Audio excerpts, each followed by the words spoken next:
Damage కానీ colour change లేనివి మంచిగా పచ్చగున్న యాలకులను తీసుకొని నీటిలో వేసుకుని దానిలో కొంచెం పసుపు వేసుకోవాలి. ఎందుకంటే మనం గుచ్చేటప్పుడు విరిగిపోతాయి, అందుకే 2 నిమిషాలు నానబెట్టుకోవాలి. తర్వాత ఒక వైట్ దారానికి సూది ఎక్కించుకొని దానికి వైట్ దారానికి పసుపు రాసుకొని ఇక్కడ నేను చూపిస్తున్న విధంగా యాలకులను గుచ్చుకోవాలి.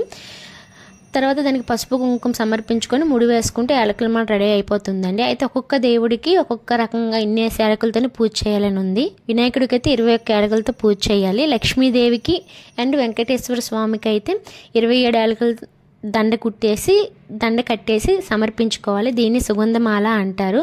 ఇలా చేయడం వల్ల పిల్లలు మన మాట వినకపోయినా, వాళ్ళు చదువు బాగా చదవకపోయినా వాళ్ళకి బాగా చదువు వస్తుందంట. మనం ఆర్థిక ఇబ్బందుల్లో ఉన్నా కూడా మనం సమర్పించుకుంటే ఆ కష్టాలు తొలగిపోతాయంట. ఇది నాకు తెలియదండి, నేను కూడా స్టడీ చేసి మరీ నేర్చుకొని మీకు చెప్తున్నాను. నిమజ్జనం తర్వాత ఈ యాలకులతో ఏదైనా స్వీట్ చేసి పిల్లలకి పెడితే చాలా మంచిది. చూద్దాం ఇది ఎంతమందికి ఉపయోగపడుతుందో.